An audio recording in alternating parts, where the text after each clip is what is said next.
6:14 is your time this beautiful Tuesday morning, and we are spending some time with our dermatologist, Dr. Andrew Ford. Always some good advice and bringing situations to life.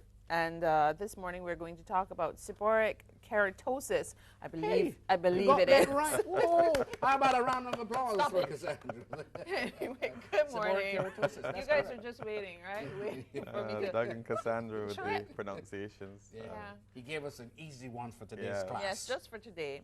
Maybe because it's we're remembering seniors this month. The focus is them, and I understand this can really affect them as they get older. Certainly.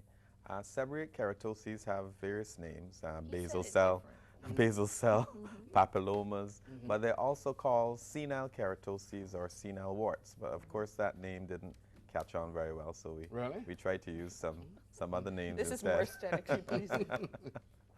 But Okay. they're skin they're growths on the skin that can occur everywhere on the body. But the name that was given to it doesn't really correspond with what's there. Seborrhea really refers to the distribution on the face and the trunk, but it can be almost anywhere. The face and the trunk? The face and the The upper body. torso. Oh, the trunk. Yeah, Oh, yeah. okay. All right. But the first slide we're showing here just lets you see all those little brown spots are seborrheic keratoses or senile warts. But the bigger one is the one that would capture your attention. But it just lets you know that you can have between one to many of these things. Some people have hundreds of them. Some people just have a single one. So it can vary. And the thing is, the older you get, if you're prone to them, the more you tend to get. So Doug is checking. I don't know. We can probably afterwards we'll give an overview and see what happens. We never know. Who's predisposed, though? Well, all races, all sexes, but if you have a family history of it, then you get more. Here you can see someone, even in this They look like close-up. moles, though. Yes, in this close-up picture, you can see several of them there. Some of them are dark, some of them are brown and kind of rough surface or have that warty appearance. So in that little close-up, you can see numerous types of keratoses, and it shows you they can be skin-colored, they can be darker, they can be lighter. But the important thing is that they have a rough surface, and it almost looks like someone has stuck something on your skin. So they say that they can appear like barnacles stuck on the skin. Do they pose any real threat to your health? No, seborrheic keratoses are benign growths. They are totally harmless. The considerations are cosmetic and also from irritation. Again, another morphological variant here, you can see on the left a flat, dark, rough plaque there, while on the right side you can see some variety in color and size there on that lady's chest. And morphological variants? Yeah, you mean how they morphological can means the shape show up? the shape and size, how Okay. they appear. All right. Now, Back for Miss Joseph. yeah. Well, thank you very much, Ms. Joseph, Yeah. and certainly appreciate that as she morphs into her breakfast. But seriously, Doc, how do you deal with them if they take on these different appearances? I mean, the chances are you could be treated for three different things when you look at them. Yes, the important thing is that you have them identified with someone who has the experience and the knowledge to accurately tell you what they are. The difficulty is that sometimes these growths can look a lot like a melanoma to someone who's not trained. So you need to see your dermatologist so they can look at it and tell you it's a seborrheic keratosis. Just to let you know that you can have them in the scalp as well. Lots of people get them in the hairline on the left side. Someone with color there with the seborrheic keratosis in the hairline is just this dark plaque that you can see, and an older gentleman there with one where hair used to be. So, of course, there are some theories that sometimes sunburns can result in seborrheic keratosis, and there are also some rare situations where an internal malignancy can cause you to have numerous seborrheic keratoses in very short time, and that's called the lesser trilat sign.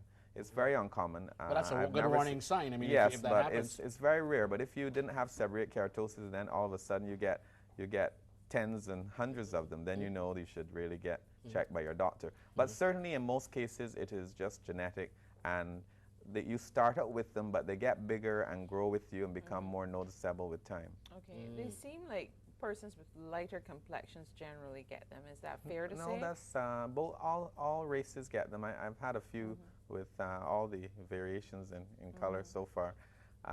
Just to show you a few that have that dark pigmentation, which scares people because of melanoma and that pigmentation that's related to melanoma, just to show you that they can have various shapes and sizes. But the rough surface is the key, and also some other characteristics that we look for. Right. So seborrheic keratoses are quite harmless. And if you don't like them, they can be removed. Just so that you know that what people call moles is a variant of seborrheic keratosis, but they're given another name, dermatosis papulosa nigra, which is very long, but regions call them moles. But it's just the same material, the same basal cells that are very multiplied that occur on the face. That's what I thought at first, because they look like moles. I mean, yes. so it's like a larger variation of what people get on the face, but these occur mostly on other parts of the body and in the hairline, the scalp.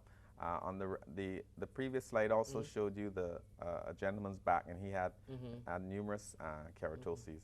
The last one that was just flashed on the screen was just showing you a variation in color, that it can be a very light brown color, almost honey-colored sometimes. But all races, from 40 onwards, most people have at least one, and as you get older, 50, 60, 70, they become more noticeable. There are even some individuals that come to me every year, even though I've told them about them, and they still come back worrying about them because they see more of them, they look bigger, and we're all worried about pigmented things on the skin.